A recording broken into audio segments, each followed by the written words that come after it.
Given up for scrap some 10 years earlier, few would have ever believed that in a remote area of Pakistan, these historic 80-year-old 440s would still be at work in the 1980s. Close to the dangerous Afghanistan border, classic narrow-gauge locos work through dangerous territory. In the last month, 2 trains have been blown to pieces on these tortuous routes.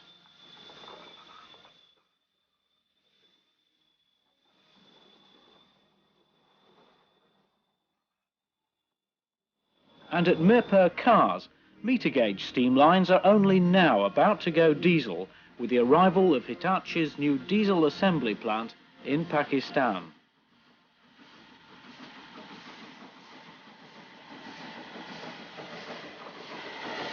Two years from now, it is likely that much of this will be gone, most joining the typical scrap lines as these here.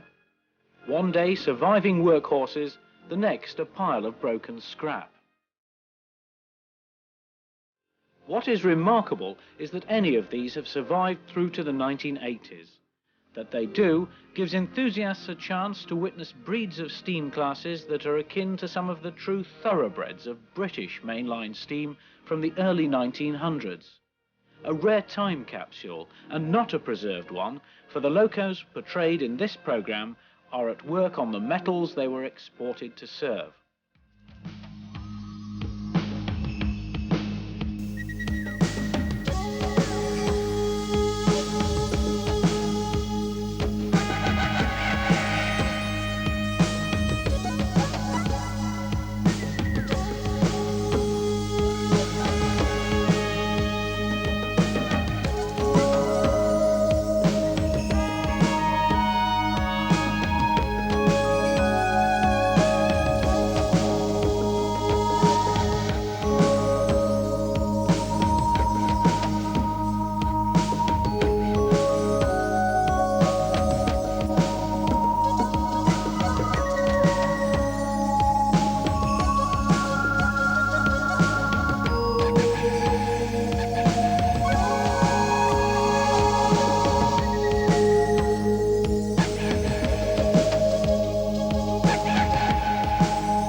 The circular journey being taken by the Indus Express will start at Rawalpindi. Here, traces of a British colonial past linger on, and whilst the Morris Minor is to be found at every corner, local bus transportation contrasts with much colour. Not quite all routes lead to Rawalpindi, but this centre, colourful as it is, will be the starting point for a very special train on a fascinating circular tour of Pakistan. Pakistan is no easy country for the Western enthusiast to negotiate. With unnerving health and accommodation problems, many might even consider it out of bounds. However, railway travel and photography met those challenges in 1988, being the first to organise a special 8-coach train to tour the country, visiting depots and utilising on its route a variety of classes of steam locomotive.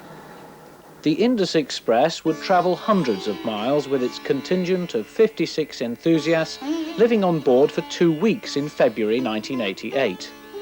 The enthusiasts would witness the existence of no less than 200 steam locomotives, the majority of which were operational, and take the opportunity to view Pakistan Railways at work. The route would be Rawalpindi to Kohat, the narrow gauge branch to Thal, Kohat to Mari Indus and the narrow gauge branch to Tank, Mari Indus to Samosata and through to Bahawalnagar, the line as far as Fort Abbas and return, Bahawalnagar to Kotri, Kotri to Mirpur Cars and the meter gauge out to Pitharo, then onwards to Kanawal and Shawkot Kant, Sargodha and Malakwal, the line out to Dandot, and finally Lala Musa and back to Rawalpindi. a route that both crosses and follows the River Indus on its course to the coast near Karachi. In general, steam has been given until 1990 before diesel and electric will take over. In reality, it may quite well be longer, as the reliability of modern technology may in practice not match up to the traditional and well-proven mechanical application of technology from the age of steam. However, the arrival of a new box can herald very quickly a lengthening of the scrap lines, and it's also worth considering that Pakistan Railways are determined about their modernisation plans in a way similar to Britain's movement against steam in the 1960s.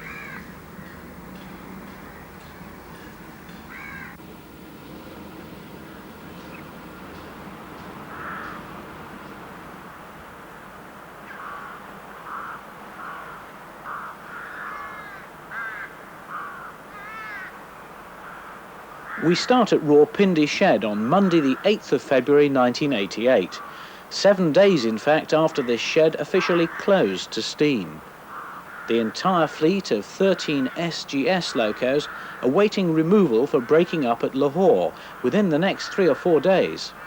Certainly a scene that the British enthusiasts could associate with past memories of home.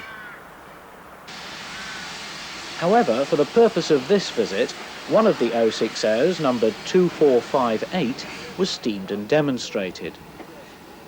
These SGS class are used on shunting and light passenger trains. With the looks of a Great Central J11, these locos come from builders Vulcan and Armstrong Whitworth from 1911. Robinson of Great Central fame being on the design board concerned with their development. Very much British thoroughbreds, and akin to the Great Central family of 060s. Nearby, a steam crane glistening with several coats of fresh gloss paint further indicates a reliance on Pakistan's steam heritage. The Indus Express will start its journey from Rawalpindi, heading first to Kohat. 2 of the SGS 060 class survivors from Malakwal Shed will double head the train on the first leg. They are numbers 2405 and 2470.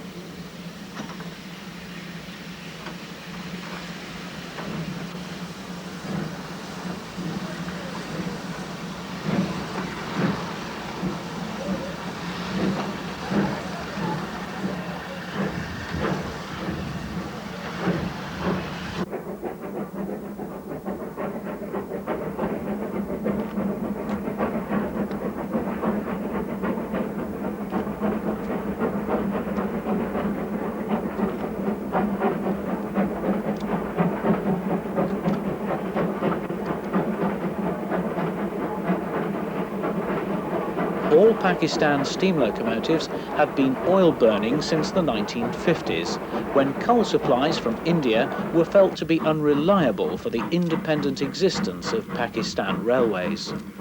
The tenders are utilised for loco oil storage. A water tank accompanies locos on duty.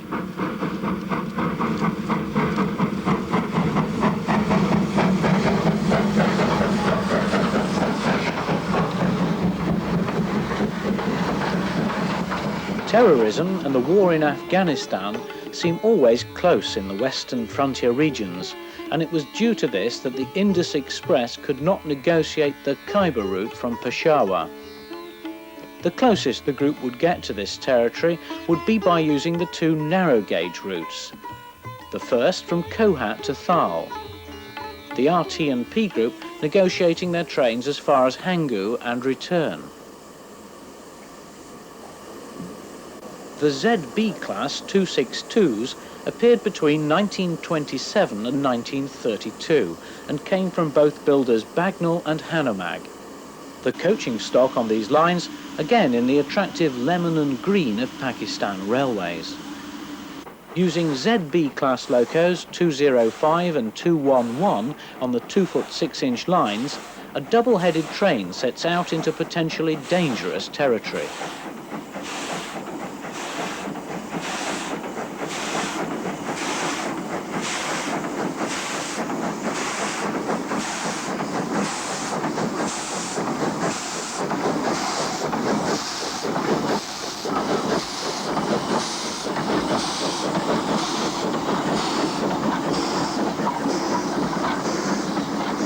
last month, 2 trains had succumbed to the explosion of mines under the leading locomotive, and it is now common practice to propel a flat wagon on all trains. The wagon carries spare sections of rail and will possibly serve to detonate mines in advance of a loco's leading bogie. In such instances, its presence must surely, though, be purely a psychological barrier in terms of human safety.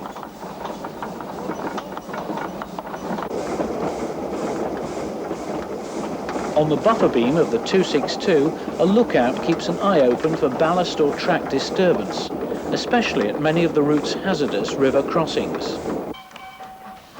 Local trains in this part of the world come prepared for almost any eventuality. Here, the staff and equipment are on hand.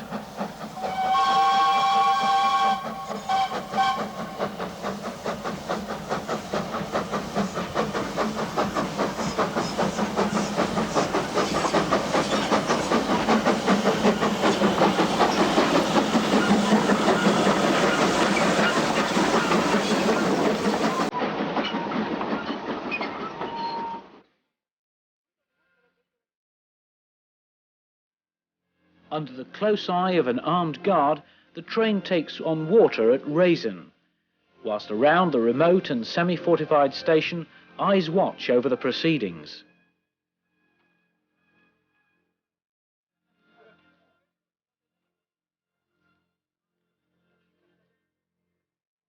The depth of the fortified station walls illustrated by the deep access ticket window.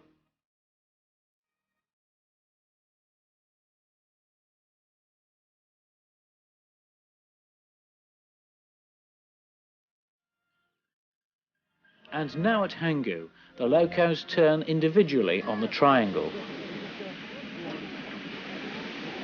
As refugees from Afghanistan continue to cross the border into western Pakistan, their numbers overspill the official camps, and along the rail route near Hangu, their settlement has some security in being close to the railway.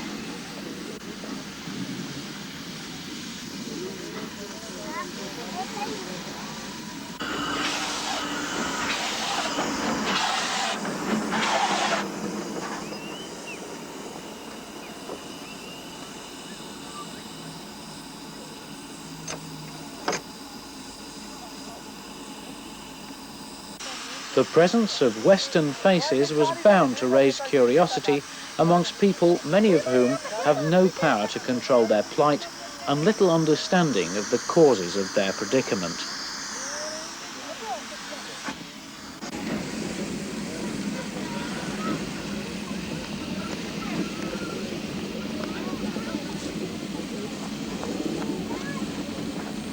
For the return journey, one of the locos is placed at the rear of the train, giving a fresh viewpoint.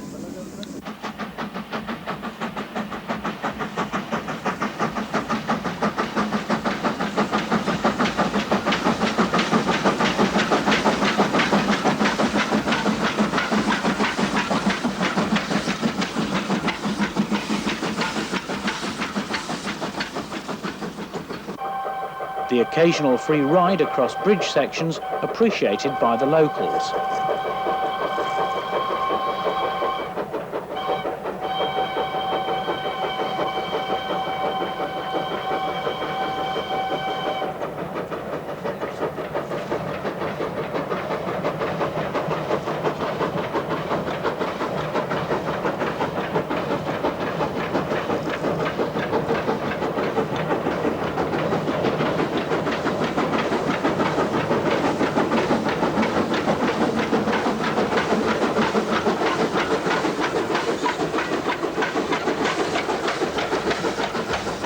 Back to the main line, and the group heads south.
A further narrow gauge line into this turbulent zone was taken from Mary Indus, journeying this time to the once garrisoned town of Tank behind ZB class number 209.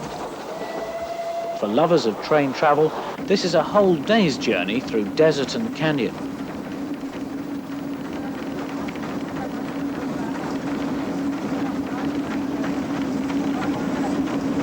We leave Mary Indus early morning with the opportunity of some ZB footplating. On board the lurching footplate, a crew of 4 keep the loco on the move.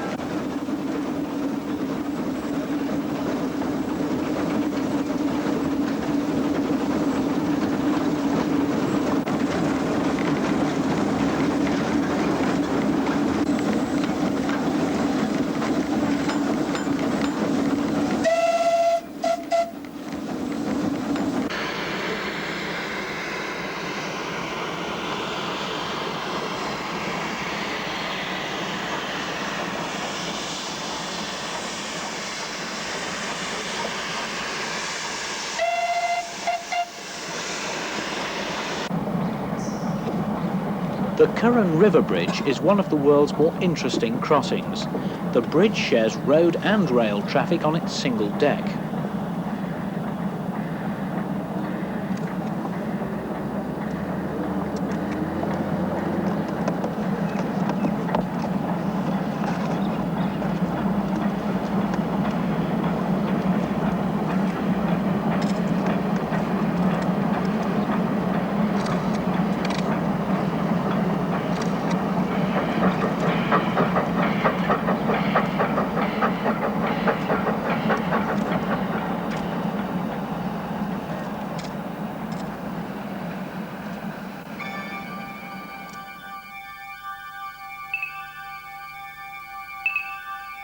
The line is laid in the main through the desert, tracks embedded by wind-blown sand.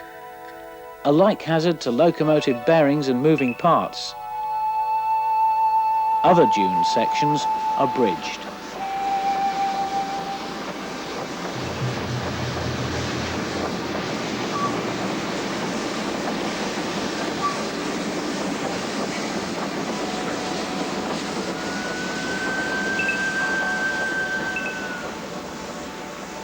At Laki Marwat Junction, there is a loco change, and in place of the ZB 209, the train takes on the older GS class number 68. She would work the train on to Tank. And now a chance too for the crew to take a lunch break on their footplate. The 282s are older than the ZB, with other examples also being built by Naismith Wilson between 1907 and 1921. The passenger's eye view is one of desert scenery with occasional flashes of vivid green, where irrigation schemes cultivate an otherwise barren land. From the hillside, eyes would no doubt be watching the train's progress.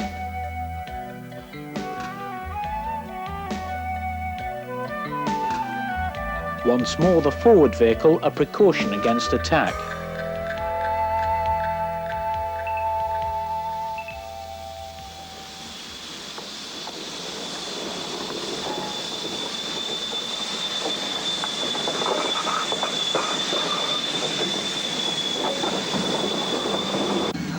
Tank is reached in the evening, and as the sun sets, a chance to catch the GS train loco running round minus the front bomb wagon.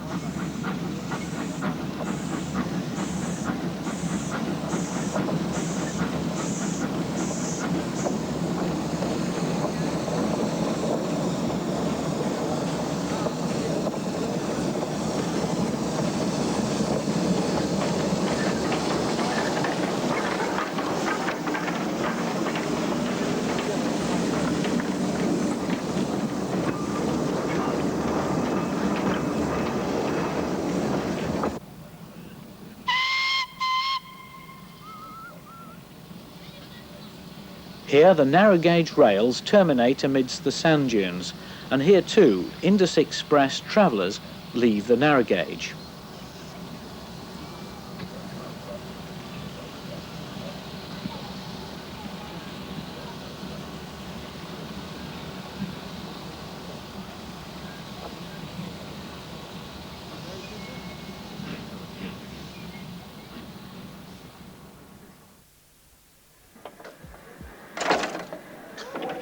Pakistan railways are generally broad gauge, with 3 narrow gauge lines, 2 of which have been featured. There is also a meter gauge system, some of which will be featured later in this programme. The whole network a remnant of the former North Western Railway of India. British-equipped signalling systems make the enthusiast feel almost at home. That is, if it was not for the differing array of diesel motive power. Here, an Alco number 4432 rattles through Shawcott, one of several types to be viewed.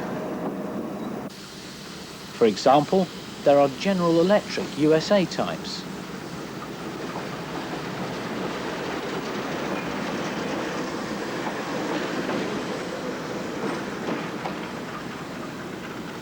An ever-increasing number from Hitachi.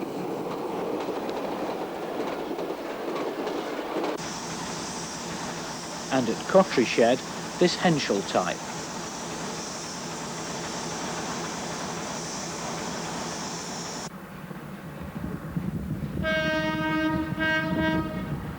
DMUs come in various shapes and sizes.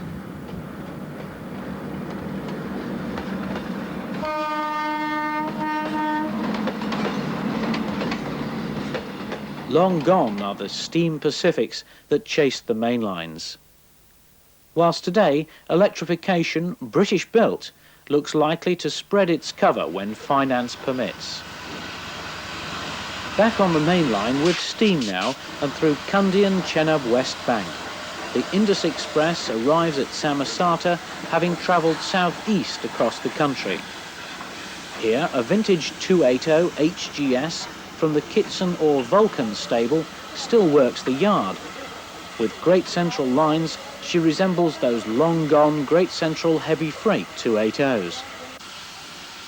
The yard here sees a fair amount of goods activity, part of the 28 million tonnes of revenue-earning freight carried each year by PR. The wheezing 280 makes a brief appearance before disappearing back into the yard from whence it came.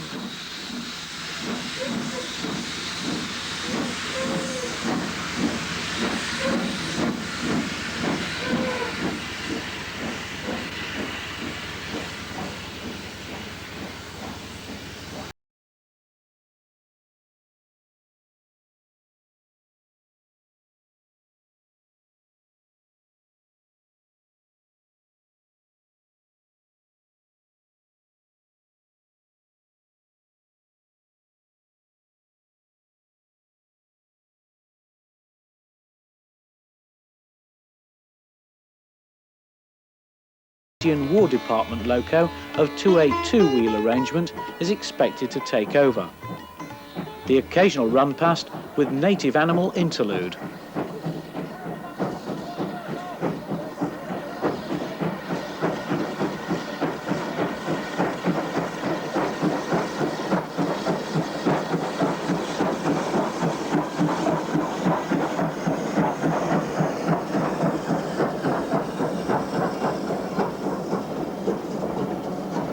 From Bahawalnagar Junction the following morning, the CWD 282-5085 takes the train on the branch to Fort Abbas.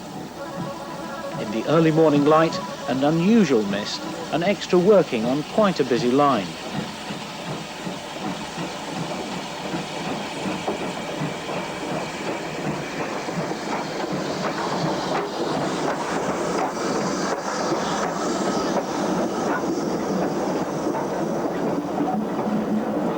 Built by the Montreal and Canadian Loco Company, the impressive 282 CWD class were 290 in number at one time, and identical, that is, to a class supplied to India.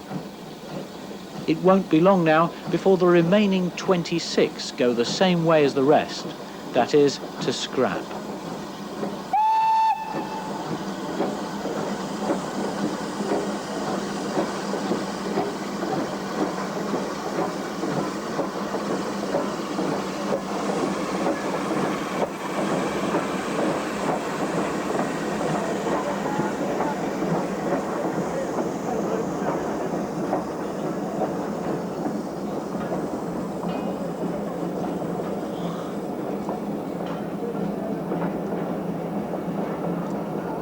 The opportunity is taken for several views and at last a little extra sound.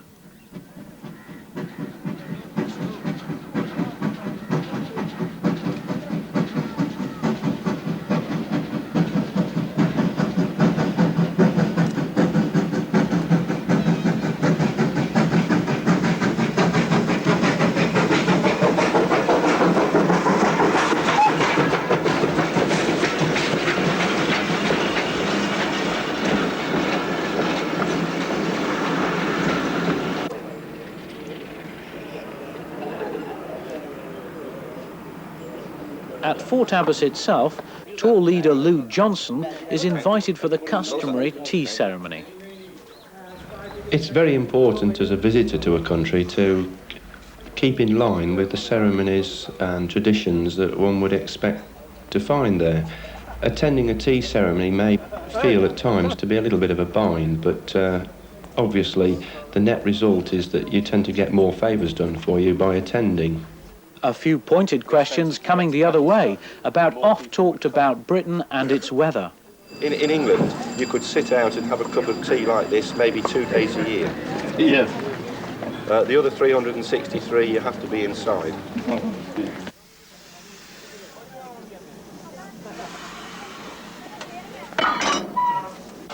Returning now down the branch further, local trains pass in loops along the single-tracked route.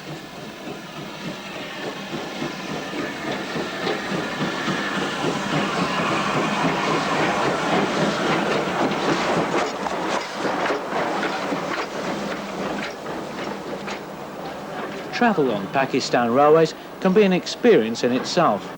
Stations and faces have great atmosphere, coupled with local and maybe historical practices as we see it. The railway employs a team of barbers to travel on trains and ply for custom at stations.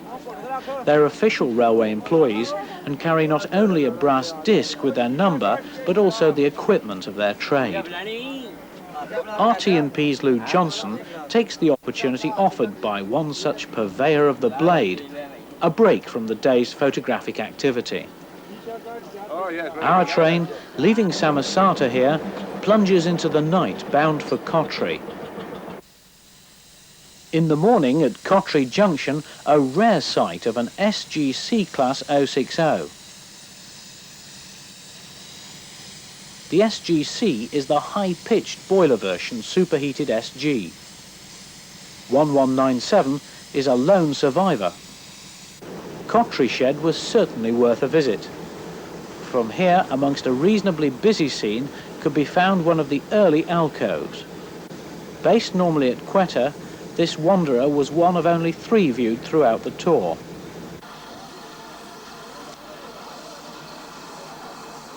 At Kotri, an HGS will take charge, taking us on through Hyderabad and Sultanabad, bound for the meter gauge centre at Mirpur Cars.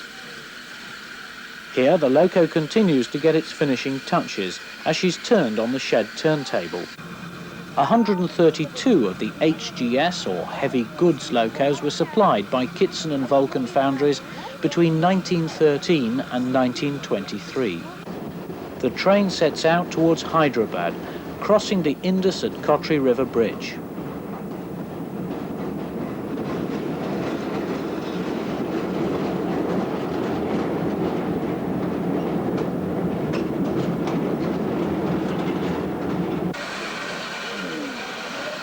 Getting closer, just get the smoke off.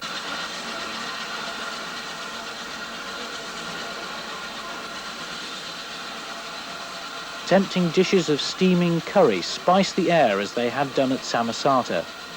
Their suitability, though, for delicate Western stomachs, unfortunately too questionable for tour participants.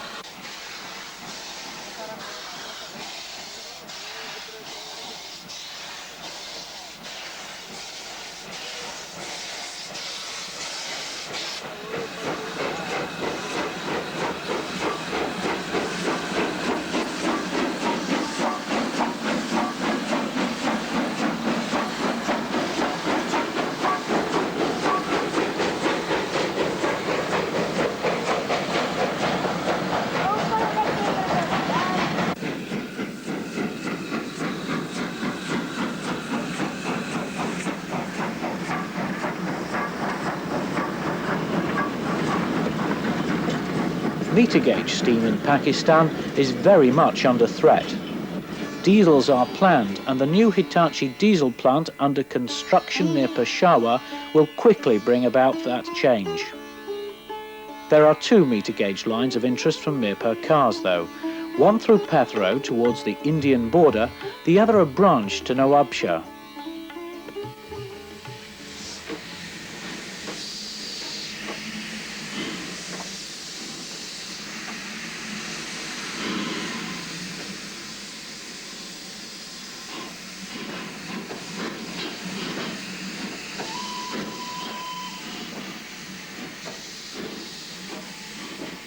The meter gauge system from Mirpur Cars to Karopur and its Indian connection at that point sees no regular cross-border traffic. Before partition of the Northwest Territories to form Pakistan, the system was, though, part of integrated meter gauge mileage.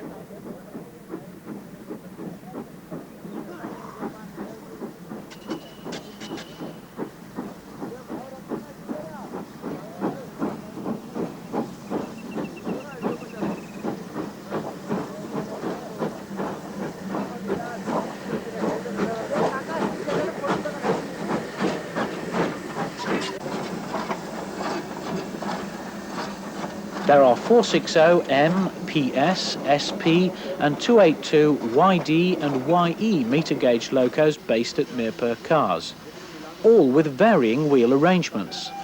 Often the front driving wheels have had their connecting rods cut. Lou Johnson again. A class need not have the same wheel arrangement throughout. This is basically due to sawing off and burning off various bits of coupling rods. It's all down to bad maintenance, and the net result, certainly on the meter gauge system, is that the 282s are now 462s. This was because the axles were hitting the coupling rods and the side of the motion so badly that they were self-destructing themselves.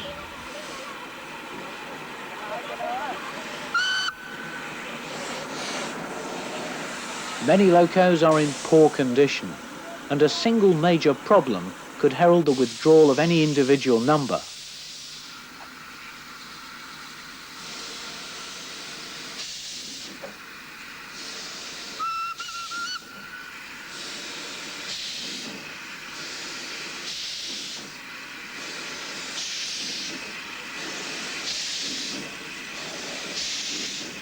In beautiful early morning light, an arrival from Nawabshah hauled by an SP class.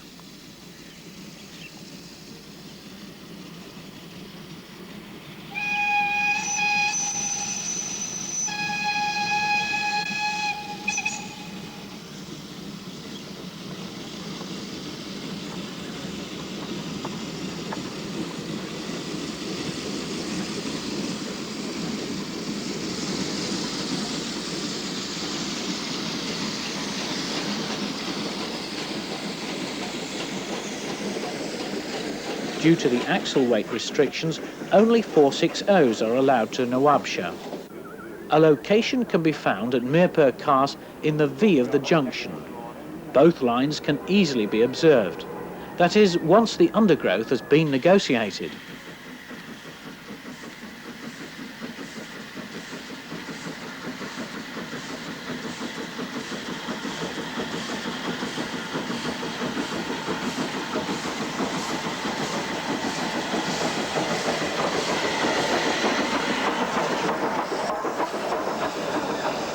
For a closer look at the line's condition, inspection can be made by motorised trolley, complete with waiting room seat. On the line to the border, RT&P have organised an excursion special as far as Pethro. YE class 282 number 734 has charge of the train.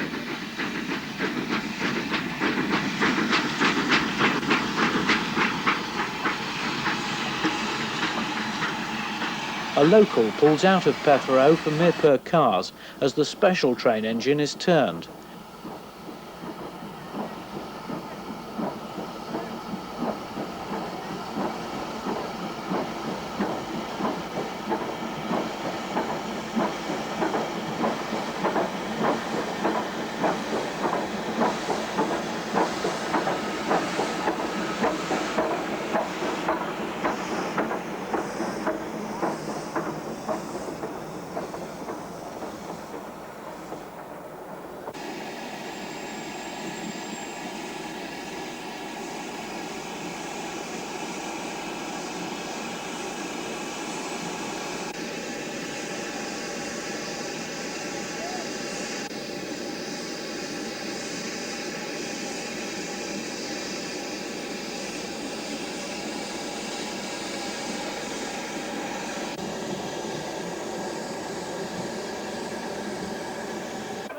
The railway system of Pakistan may well ride on the traditions of British operational practice.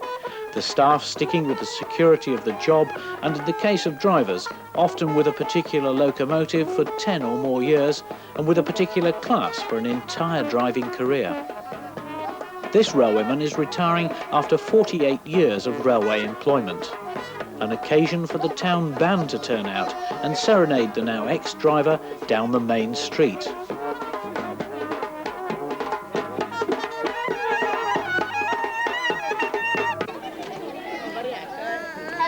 Back at Mirpur Cars, as evening draws nearer, the station yard and interchange come alive with people. School children find the enthusiast presence magnetic. That is, until the curiosity wears off or the evening draws to darkness.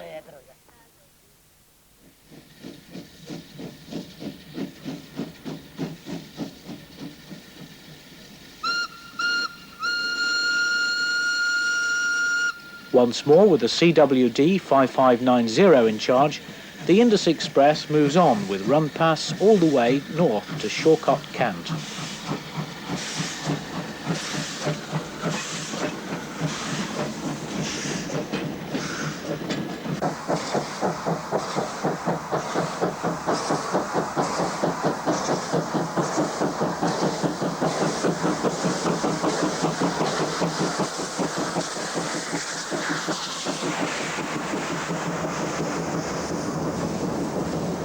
The 282 occasionally proving that she can make some noise.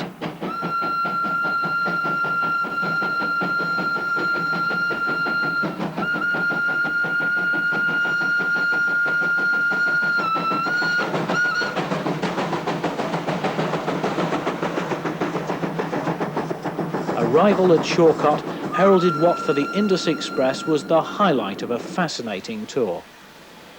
The CWD comes off the train, backing onto the shed. And from inside emerges one of the classic 440 SPS class locomotives.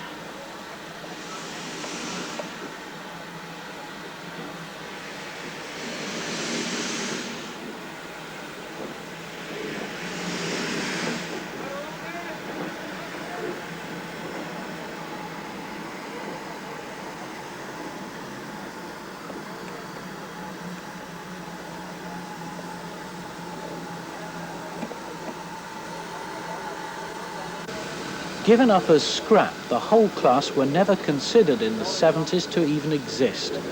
A surviving one or two maybe, but not a complement of 19 complete locos, as has been made evident comparatively recently. These locos have classic, if not racy lines, and represent one of the world's rarest and historic steam survivors. From Shawcott, the train would progress slowly to Sargodha. Slowly, that is, as there was the necessity for several photo stops performed at a sedate pace.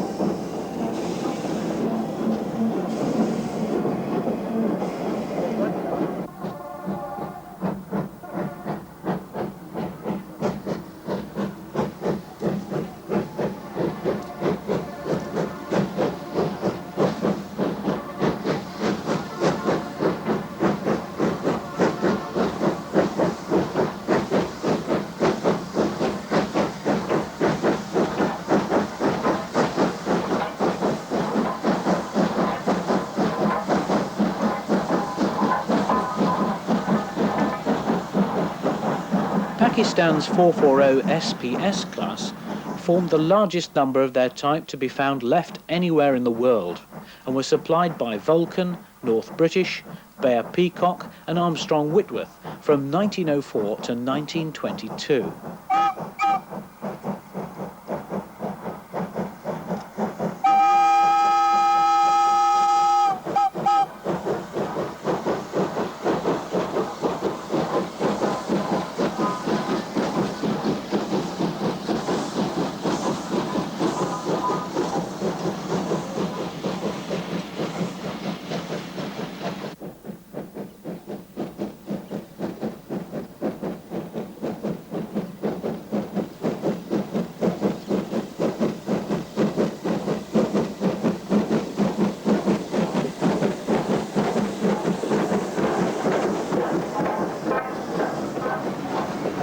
To feel these locos really canter along, a visit to the albeit crowded footplate was essential.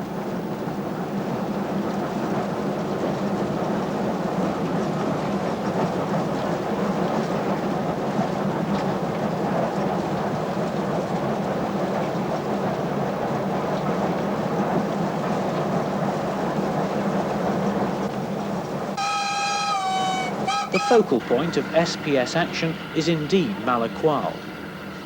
The shed at Malakwal best portrays the spirit of Pakistan's working inheritance of the steam age.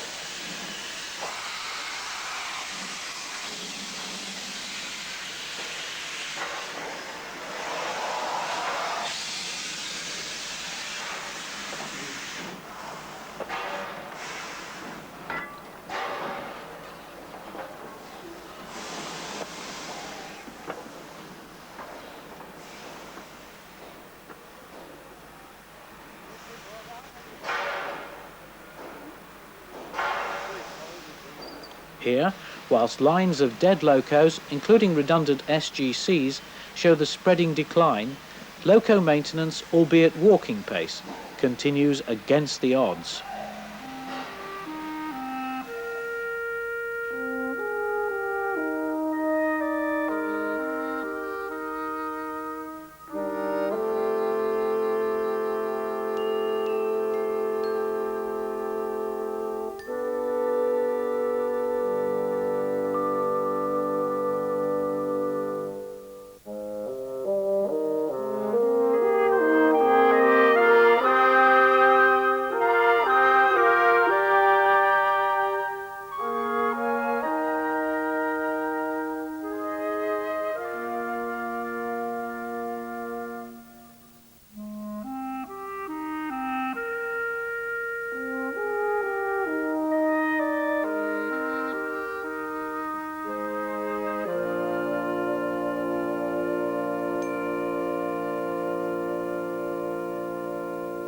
Here beneath a crumbling shed roof, we see local service locos receiving maintenance, and smoke boxes are literally hand-painted.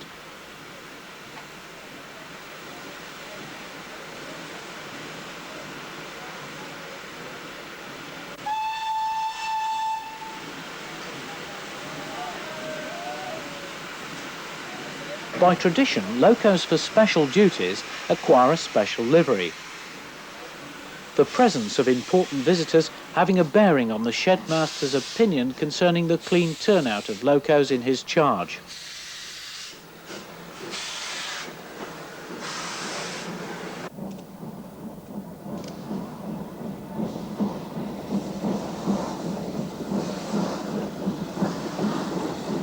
And who was right, the umpire or Mike Gatting?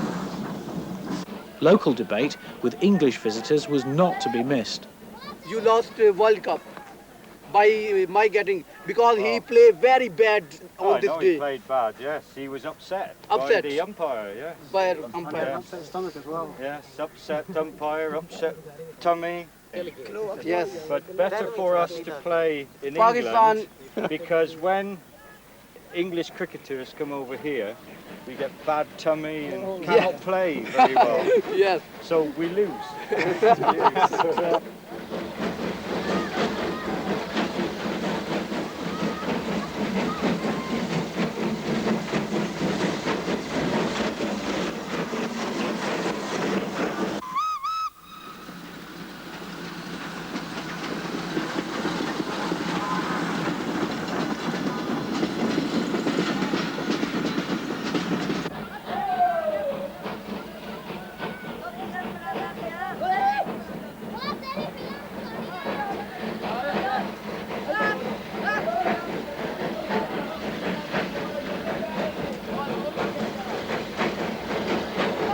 Today, the Indus Express will negotiate gradients to Dan Dot, a branch that holds interesting photographic opportunities and that requires the work of our two painted SGS 060s of obvious British outline.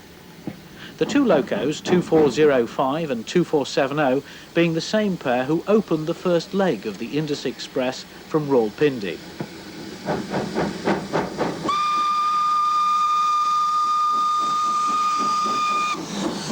The The leading engine is 2470 en route for Dandot. Loco 2405 takes up the rear.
With 2405 heading for the return, the train pauses and passes a late-running service train.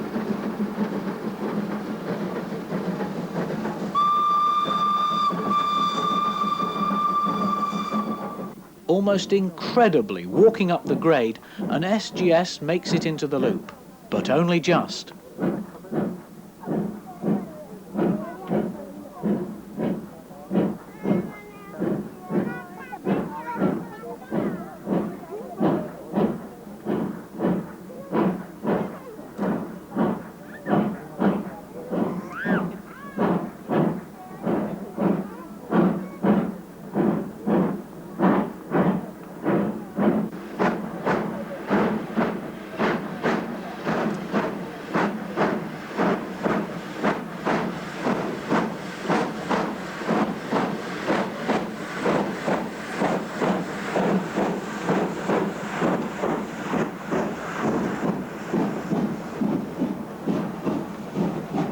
The special had been a success despite a few local problems. Railway Travel and Photography's tour leader, Lou Johnson, tells us more. At times it's been exceedingly dusty, and I'm sure everybody will be looking forward to a hot bath in the near future. But I think the average railway enthusiast is able to cope with the conditions because his main interest is obviously in steam locomotives, and he's prepared to put up with bad conditions for plenty of steam. There must have been some pretty hairy moments, really, with the crowds, one way or the other. Oh yes, stone throwing is not unknown. The golden rule is not to throw anything back, of course.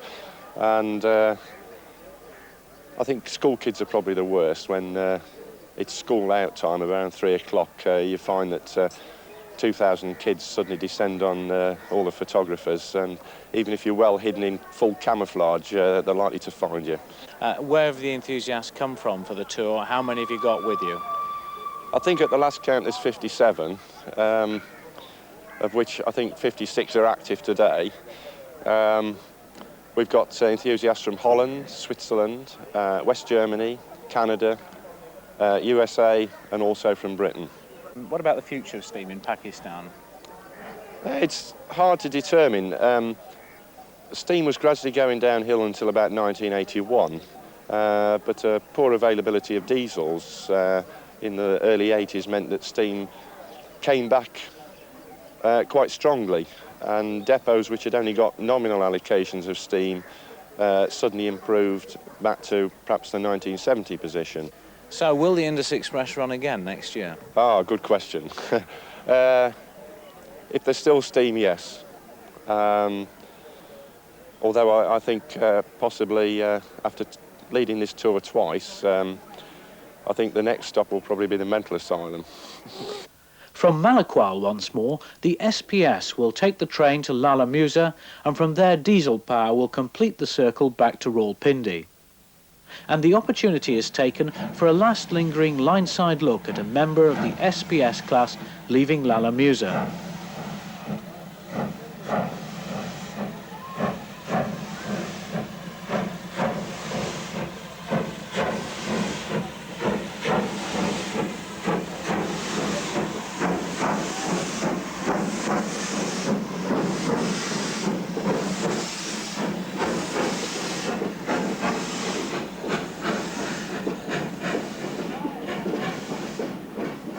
Thousands of miles away and almost insignificant in comparison, another single SPS maybe has a more secure, though not active, future.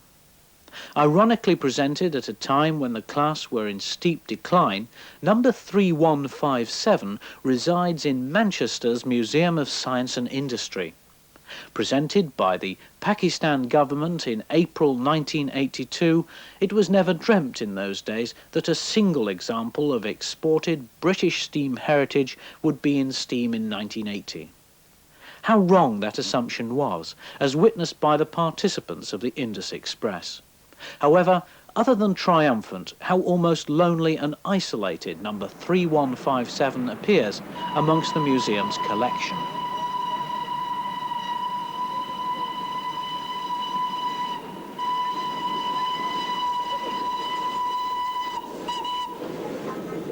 The Indus Express had completed hundreds of miles on its tour, 90% of that steam-hauled by members of an historic fleet of working steam locomotives, many miraculous survivors. The train, now diesel-hauled, heads for Rawalpindi. Time to dust off the boots and reflect on the tour's incredible steam content. Pakistan is the last real stronghold in the world for British-built steam. A stronghold that is vanishing as each steam loco undergoes mechanical inspection and each diesel rumbles off the assembly line. The last gasp could be only 2 years away.